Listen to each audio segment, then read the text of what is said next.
Bapa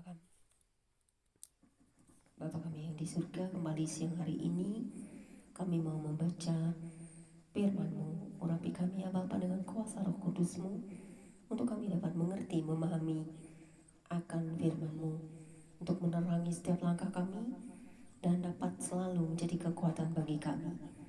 Inilah kami Tuhan, kami mau dengarkan firman-Mu. Kuatkan kami terus dengan firman-Mu melalui kuasa Roh Kudus-Mu.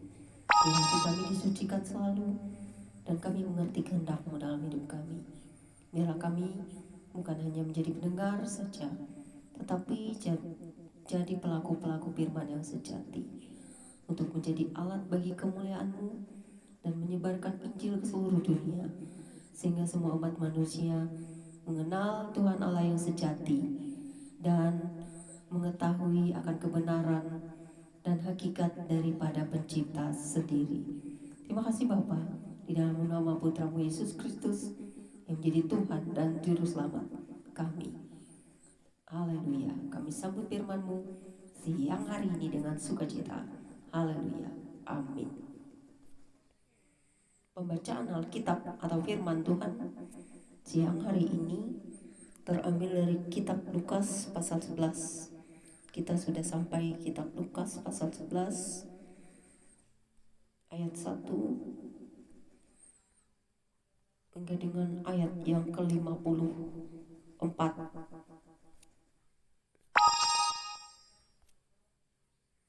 Lukas 11 ayat 1 hingga dengan ayat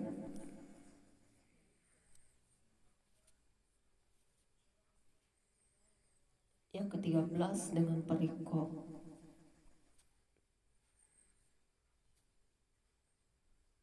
Hal berdoa terdapat juga di kitab Injil Matius pasal 6 ayat 9 sampai 13 dan Injil Matius pasal 7 ayat 7 sampai 11 yang berbunyi demikian.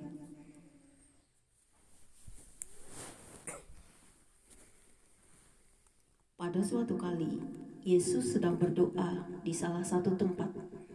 Ketika ia berhenti berdoa, berkatalah seorang dari murid-muridnya kepadanya, "Tuhan, ajarlah kami berdoa, sama seperti yang diajarkan Yohanes kepada murid-muridnya." Jawab Yesus kepada mereka, "Apabila kamu berdoa, katakanlah, Bapa, dikuduskanlah namamu, datanglah kerajaan-Mu, berikanlah kami setiap hari makanan kami yang secukupnya, dan ampunilah kami akan dosa kami, sebab kami pun mengampuni setiap orang yang bersalah kepada kami.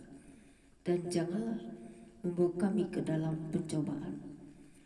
Lalu katanya kepada mereka, "Jika seorang di antara kamu pada tengah malam pergi ke rumah seorang sahabatnya dan berkata kepadanya, 'Saudara, pinjamkanlah kepadaku 3 roti, sebab seorang sahabatku yang sedang berada dalam perjalanan singgah ke rumahku, dan aku tidak punya apa-apa untuk dihidangkan kepadanya.' Masakan ia yang dalam rumah itu akan menjawab, 'Jangan mengganggu aku, pintu sudah tertutup dan aku serta anak-anakku sudah tidur. Aku tidak dapat bangun dan memberikannya kepada saudara.' Aku berkata kepadamu, sekalipun ia tidak mau bangun dan memberikannya kepadanya karena orang itu adalah sahabatnya, namun karena sikapnya yang tidak malu itu, ia akan bangun juga dan memberikannya kepadanya apa yang diperlukannya.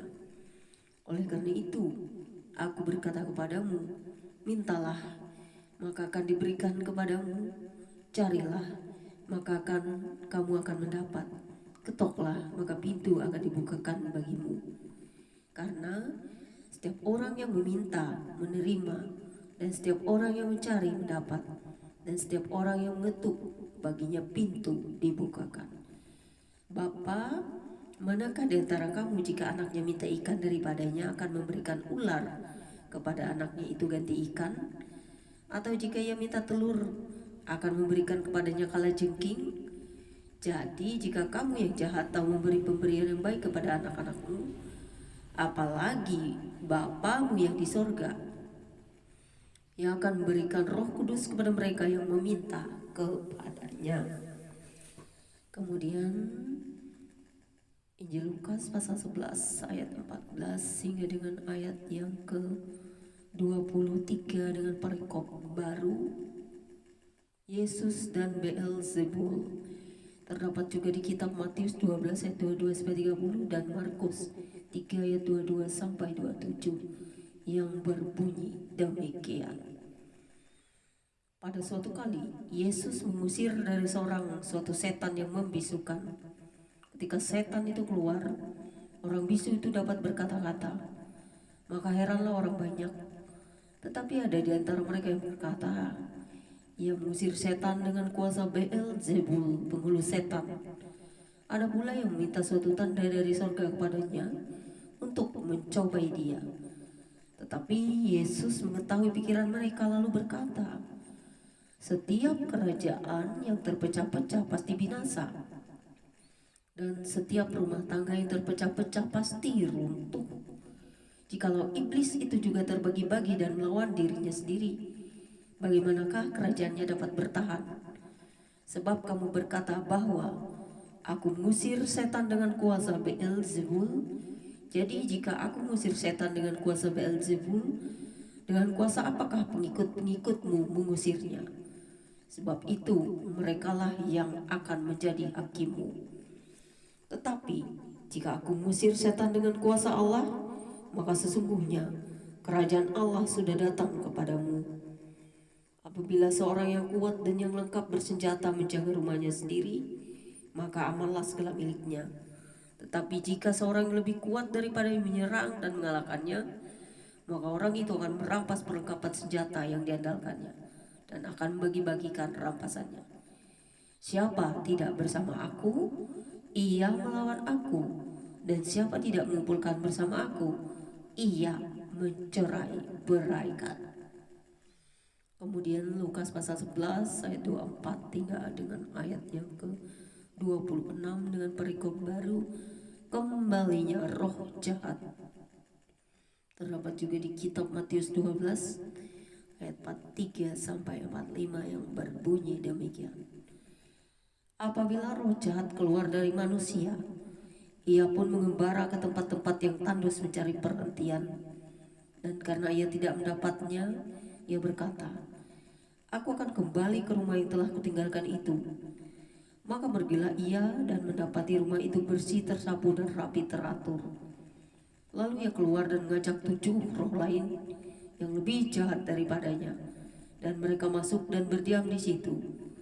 Maka akhirnya keadaan orang itu lebih buruk daripada keadaannya semula. Kemudian Lukas pasal 11 ayat 27 hingga dengan ayat yang ke-28 dengan perikop baru, siapa yang berbahagia, yang berbunyi demikian. Ketika Yesus masih berbicara, berserulah seorang perempuan dari antara orang banyak dan berkata kepadanya, berbahagialah ibu yang telah mengandung engkau dan susu yang telah menyusui engkau. Tetapi ia berkata, yang berbahagia ialah mereka yang mendengarkan firman Allah dan yang memeliharanya. Kemudian Injil Lukas pasal 11 ayat 29 sampai dengan ayat yang ke-32 dengan perikop baru, tanda Yunus. Terdapat juga di Matius 12 ayat 38 sampai 42 yang berbunyi demikian. Ketika orang banyak mengerumuninya, berkatalah Yesus, angkatan ini adalah angkatan yang jahat. Mereka menghendaki suatu tanda, tetapi kepada mereka tidak akan diberikan tanda selain tanda Nabi Yunus. Sebab seperti Yunus menjadi tanda untuk orang-orang Niniwe, demikian pula lah anak manusia akan menjadi tanda untuk angkatan ini. Pada waktu penghakiman, ratu dari selatan itu akan bangkit bersama orang dari angkatan ini, dan ia akan menghukum mereka. Sebab ratu ini datang dari ujung bumi untuk mendengarkan hikmat Salomo, dan sesungguhnya yang ada di sini lebih daripada Salomo. Pada waktu penghakiman, orang-orang Niniwe akan bangkit bersama angkatan ini, dan mereka akan menghukumnya. Sebab orang-orang Niniwe itu bertobat waktu mereka mendengarkan pemberitaan Yunus, dan sesungguhnya yang ada di sini lebih daripada Yunus. Kemudian Injil Lukas pasal 11 ayat 33 sampai dengan 36 dengan perikop baru pelita tubuh yang berbunyi demikian. Tidak seorang pun yang menyalakan pelita lalu meletakkannya di kolong rumah atau di bawah gantang, melainkan di atas kaki dian, supaya semua orang yang masuk dapat melihat cahayanya. Matamu adalah pelita tubuhmu. Jika matamu baik, teranglah seluruh tubuhmu. Tetapi jika matamu jahat, gelaplah tubuhmu. Karena itu perhatikanlah supaya terang yang ada padamu jangan menjadi kegelapan. Jika seluruh tubuhmu terang dan tidak ada bagian gelap, maka seluruhnya akan terang, sama seperti apabila pelita menerangi engkau dengan cahayanya. Kemudian Injil Lukas pasal 37 sampai dengan ayat yang terakhir yaitu 54 dengan perikop baru. Yesus mengecam orang-orang Farisi dan ahli-ahli Taurat. Terdapat juga di kitab Matius 23 ayat 1 sampai 36, kitab Markus 12 ayat 38 sampai 40 dan Lukas 20 ayat 45 sampai 47 yang berbunyi demikian. Ketika Yesus selesai mengajar, seorang Farisi mengundang dia untuk makan di rumahnya. Maka masuklah ia ke rumah itu lalu duduk makan. Orang Farisi itu melihat hal itu dan ia heran karena Yesus tidak mencuci tangannya sebelum makan.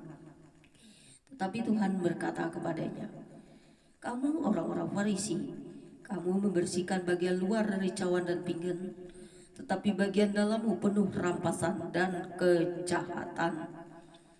Hai orang-orang bodoh, bukankah Dia yang menjadikan bagian luar? Dia juga yang menjadikan bagian dalam. Akan tetapi, berikanlah isinya sebagai sedekah, dan sesungguhnya semuanya akan menjadi bersih bagimu.